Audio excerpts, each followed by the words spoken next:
Bien-aimés, bonsoir, j'espère que vous allez bien. Alors aujourd'hui, je viens partager un verset avec vous. Il s'agit de Matthieu 12, à partir du verset 43 jusqu'à 45. Là, il est écrit: Lorsque l'esprit impur est sorti d'un homme, il va par les lieux arides cherchant du repos et il n'en trouve point. Alors il dit: Je retournerai dans ma maison d'où je suis sorti. Et quand il arrive, il la trouve vide, balayée et ornée. Il s'en va et il prend avec lui 7 autres esprits plus méchants que lui. Ils entrent dans la maison, s'y établissent, et la dernière condition de cet homme est pire que la première. Et il en sera de même pour cette génération méchante. Qu'est-ce que ce verset essaie de nous dire?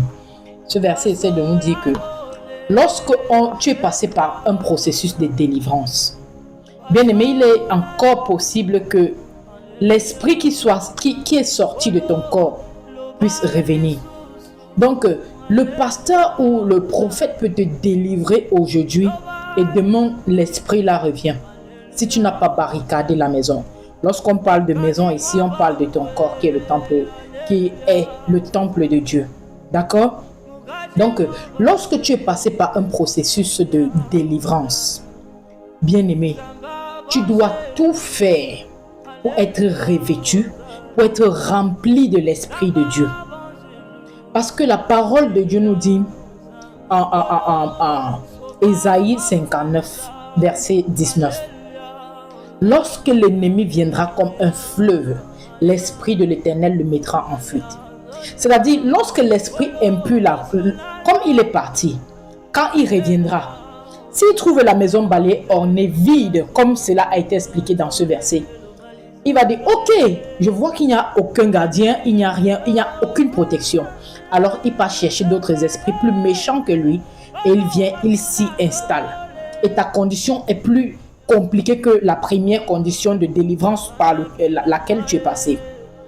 Mais lorsqu'il vient et il trouve que à l'intérieur de la maison, c'est-à-dire à l'intérieur de ton corps, il y a un gardien, c'est-à-dire l'Esprit de Dieu.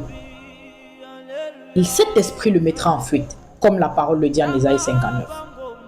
L'Esprit de Dieu le mettra en fuite.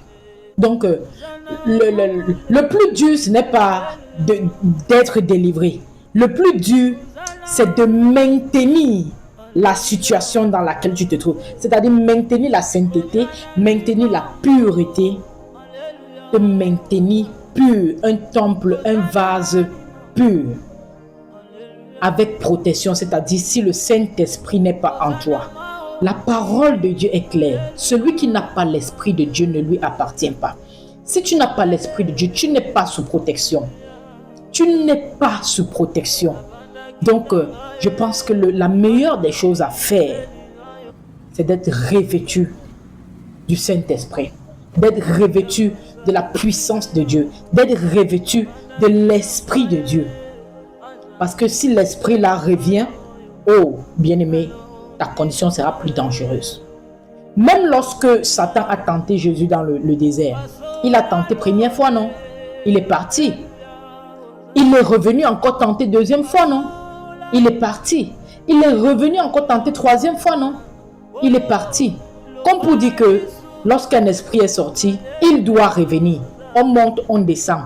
Et si tu n'es pas barricadé, si tu n'es pas sécurisé, si tu n'es pas protégé, il va encore entrer dans toi.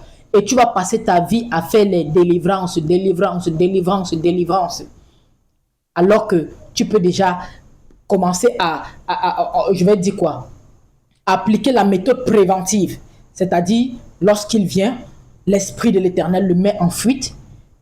Tu n'auras plus besoin de passer par un processus de délivrance à tout moment, puisque tu ne vas pas subir cette pression de tes oppresseurs. Ok? Donc, cherche à être revêtu de la puissance de Dieu. Appelle l'Esprit de Dieu en toi. Mais pour que l'Esprit de Dieu vienne en toi, il faudrait que tu sois un vase pur. On dit bien Saint-Esprit. Et cela ne peut habiter que dans un corps pur, un corps saint. Et pour être saint, il faut passer par la repentance. la repentance. Tu fouilles ta vie. Tu fouilles ta vie et tu te repens de tes péchés. D'accord? Tu décides d'abandonner. Ça ne se fera pas en un jour, mais par la puissance de Dieu et surtout par un processus de crucifixion de ta chair. Parce que c'est la chair qui nous pousse à pécher. La parole de Dieu nous dit, celui qui est conduit par l'esprit, il n'accomplira pas les désirs de la chair. Et les œuvres de la chair sont manifestes. Et ce sont ces œuvres de la chair qui sont en fait les péchés. Donc tu tues ta chair pour marcher selon l'esprit de Dieu. Ok? Je broie ma chair. Toutes les sémences dans ma chair, je consume cela par le feu de Dieu. Voilà un peu un processus de crucifixion de la chair. Toutes les sémences de l'orgueil, les sémences de la jalousie, que le feu de Dieu entre en moi et brûle cela. Toutes les sémences de l'impudicité, de l'impureté, de la colère, de l'orgueil, feu de Dieu entre en moi et brûle. Je crucifie ma chair avec ses passions et ses désirs. Voilà un peu un processus de prière, de crucifixion. D'accord? Bon, porte-toi bien et sois béni. Bye.